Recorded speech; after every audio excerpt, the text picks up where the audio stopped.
Hi everyone, now we are going to discuss about the introduction of cell biology. This is Dr. Ram Kumar working as assistant professor in the Department of Plant Biology and Plant Biotechnology, Tirthangal Natar College, Chennai. Before going to the topic, initially we should understand what is cell. The cell is the basic structural and functional unit of all living organisms. The cell was first discovered by Robert Hooke in the year 1665. The cells perform a variety of functions which includes metabolism, growth, reproduction, maintain homeostasis, etc. The cell is mainly classified into two types such as prokaryotic and eukaryotic cells. The term pro means primitive and the term karyons means nucleus. Meanwhile, the term eu means true, the term karyons means nucleus. So, the organism having primitive nucleus is called prokaryotic cells and the organism having true nucleus is called eukaryotic cells. The example for prokaryotic cells include fungal cell, archaea, bacteria, etc. The example for eukaryotic cells are plant and animal cells. This is the main difference between prokaryotic and eukaryotic cells. As discussed earlier, the prokaryotic organism has a primitive nucleus and the eukaryotic organism has true nucleus. Usually, the membrane-bound organelle are absent in the prokaryotic cells and also it is smaller in size when compared to eukaryotic cells. The ribosome has a small in size in the prokaryotic organism and also a simple type of cell division occurred in the prokaryotic cells. When considered eukaryotic cell, a complex type of cell division occurred such as mitosis and meiosis. This is the ultrastructure of prokaryotic and eukaryotic cell.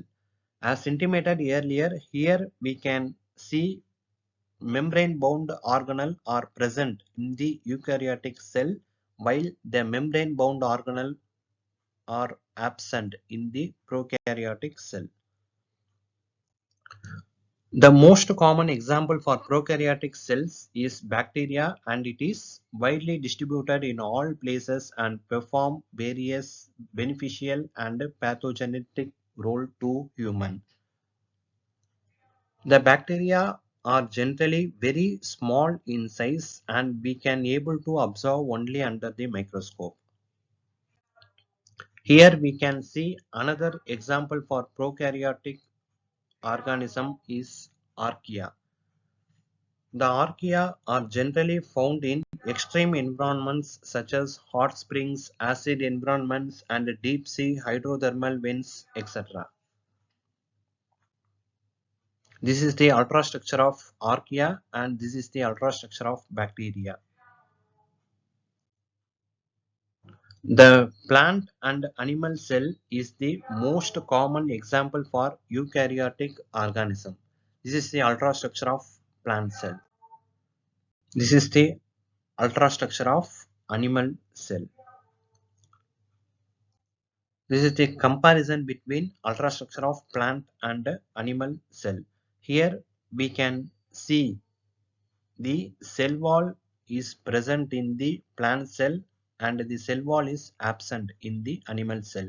This is the major difference between plant and animal cell. So inside of the cell there are variety of cell organelles are found such as mitochondria, chloroplast, endoplasmic reticulum, cell wall, etc. Each organelle performs different functions and it is listed out briefly in the given table. The nucleus is generally called as the heart of the cell. The nucleus contains genetic materials and it controls overall cellular activities. Mitochondria are also a important cell organelle and it is also called as powerhouse of the cell, and it is involved in the respiration process and ATP synthesis. The endoplasmic reticulum also involved in the protein synthesis process. The endoplasmic reticulum is mainly divided into two types. One is rough endoplasmic reticulum and another one is smooth endoplasmic reticulum.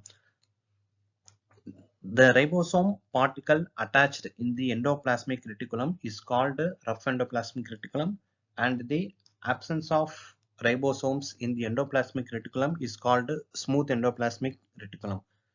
The another important cell organelle is Golgi complex. It is also called as Golgi apparatus or Golgi sacs, etc. It is also mainly involved in the proteins and some enzyme synthesis. Another important cell organelle is lysosome, and it is contain variety of enzymes and waste digestion. It is also called as suicidal sacs of this cell. The vacuole are also called as empty spaces of the cell, and the empty spaces is occupied with some waters, nutrients and waste materials, etc. The another important cell organelle is chloroplast. It is mainly involved in the photosynthesis process. Then the ribosome involved in the protein synthesis. The cytoskeleton. The cytoskeleton provides the structural support to the cell. Then the cell membrane is give the maintain the cell shape. The cell wall provides the structural support and protection of the cell wall against various diseases and other activities. Then peroxisome break down some fatty acid and detoxify harmful substances. So next video we will discuss about the detailed notes on each cellular organelle and their functions. Thank you.